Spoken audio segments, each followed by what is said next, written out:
Ágúst Torfi Hauksson, verkfræðingur, nýr framkvæmdastjóri kjötiðnaðarfyrirtækisins Norlenska sem eitt öflugasta fyrirtæki landsins á kjötmarkaði. Stöðugildin hjá Norlenska 200 og veltan í fyrra var 5,2 milljarðar króna. Ágúst hefur víðtæka reynslu af rekstri fyrirtækja, bæði sem forstjóri, framkvæmdastjóri og sem stjórnarmaður. Hann segir spennandi að takast á við rekstur Norlenska. Ja, mér finnst það mjög spennandi.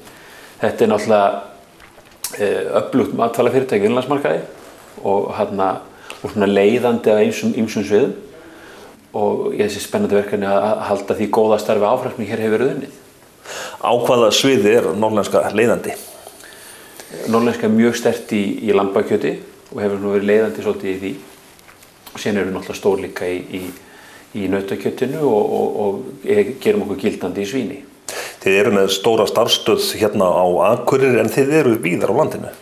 Já, það stór starfsstöð hérna á Akureyri, það sem stórskrepa sláturhús og kjötvinnsla og Húsavík svo sauðfjárslátrun og úrvinnsla sauðfjárafurða og svo Höfn í Hornafirði sláturhús bæði fyrir sauðfé og stórgripi.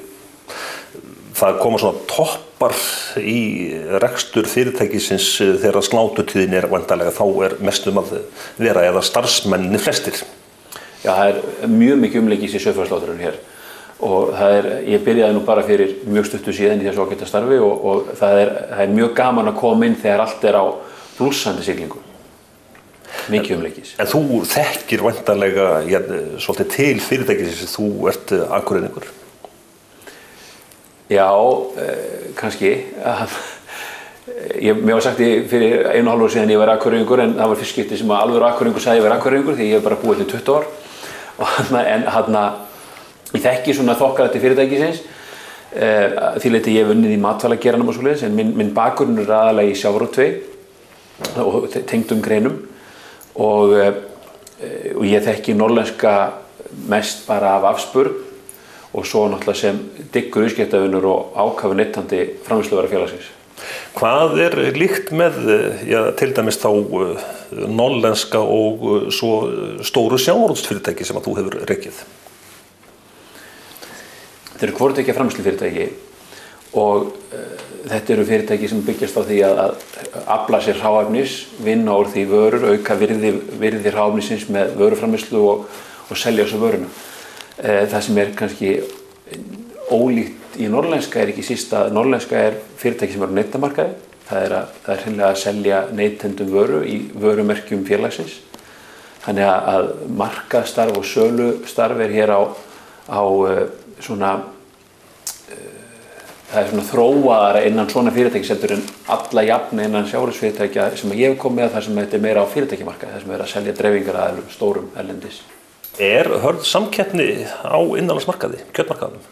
Það eru margir frambærilegi framleiðendur á markaðnum, neytandinn kröfuharður og þetta bara skemmtilegur og lifandi markaður og mikil samkeppni. En hvernig sér þú þróunina í samkeppninni, innflutningur landbúnaðarafurða, ekki líklegt að hann aukist á komandi árum til dæmis? Það má gera því skóna að hann drægist í þetta ekki saman. Það verið að auka núna innflutningskvóta bæði á óunnum og ofunnum vörum og það er náttúrulega aukin samkeppni fyrir innlenda framleiðslu, það liggur fyrir og fyrirtæki þurfa bara að aðlaga sig því umhverfi. Ég held að þarf að vera eitthvað hræddur við það, menn við munum bara aðlaga sig að þessu og þannig komið bara þannig að sé nýr aðili sem að stækka inn á markaðnum og það bara samkeppni og við mögum ekki að hrædd við það. En þróun hefur líka verið að það eru svona smærri stöðvar að rísa upp, bændur eru sjálfur að fara út í sína framleiðslu beint frá bíli. Sérðu það fyrir þér að það muni aukast til dæmis?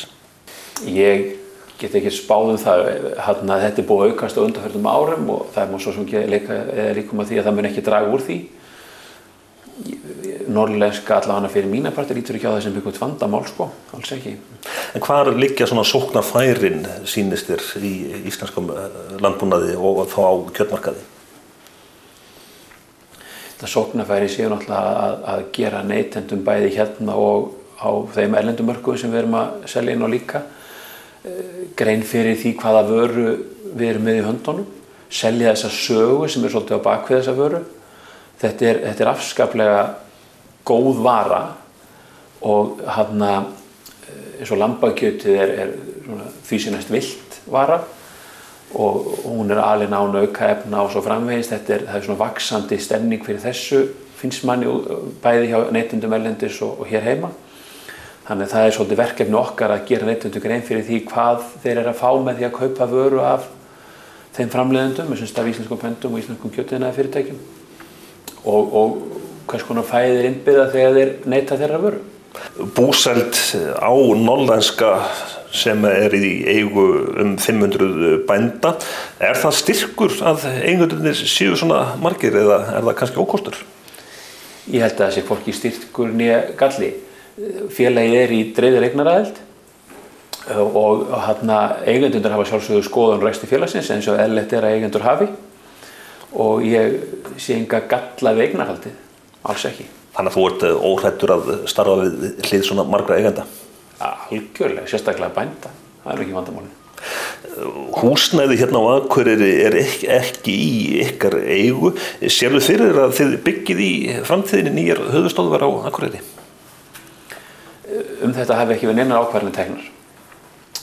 Hérna er félagið alveg eins og þú segir í leiguhúsnæði en leigusamningurinn er ekki útrunninn og ákvarðanir framhaldið að honum loknum hafi ekki verið teknar enn.